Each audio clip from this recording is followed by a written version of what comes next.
But where is the civility, civility, civility, civility, civility?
Bravo, bravo.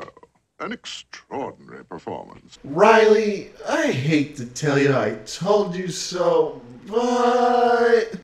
Fuck you! I was right! Fuck you! I was right! Fuck you! I was right! You know when shit hits the proverbial fan, when CNN and Vox is telling us about Antifa violence against everything. I guess there are fucking flying pigs after all, because this shit's insane. But let's go into that article by the National Reviewer calling out CNN's journalists of calling out Antifa as it is. It would seem that the only time journalists actually do their fucking job is when the camera is not fucking on them.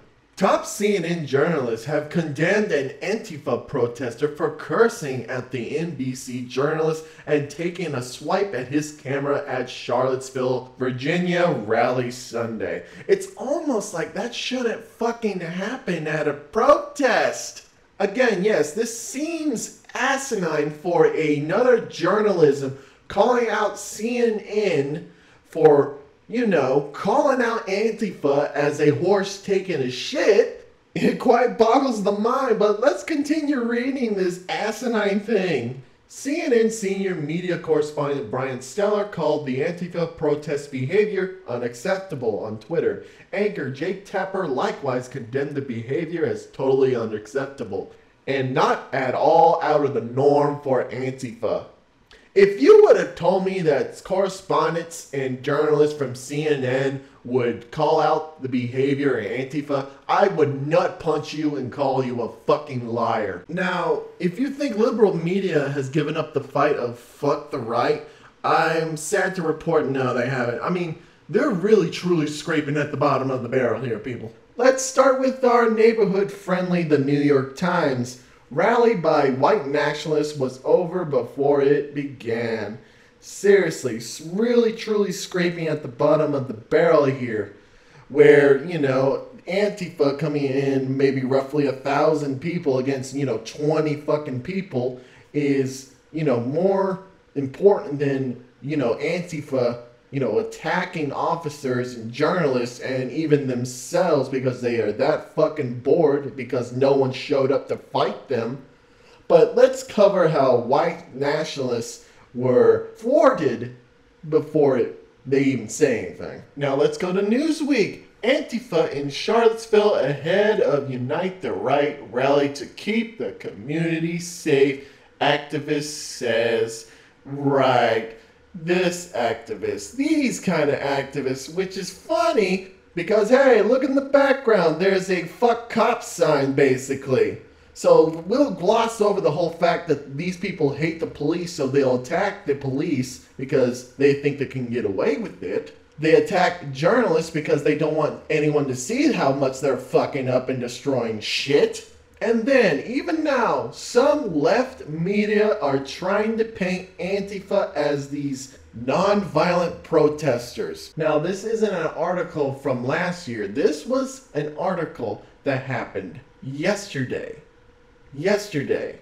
Yet Newsweek is trying to cover the ass of Antifa. And again, somehow trying to blame it on guess who, people? Our President Trump.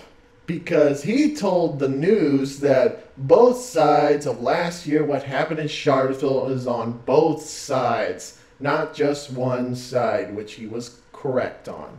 Both sides acted like children. It would seem now that the left is losing power fast, and they know it. So they're jumping on the blame you wagon. So they'll start telling the truth now, knowing that they can't get away with this. Is it a slow process? Maybe. Is it going to happen? Surely, it will happen. It's what happens. When something popular occurs, everyone wants to get on the bandwagon. Now, will it be good? Will it be bad? Who knows? But in any case, we can clearly see now that these aren't protests anymore. Antifa uses these moments to quote-unquote protest, and how they protest is destroy property, destroy businesses, assault people they disagree with, and assault people that tries to tell the truth about them.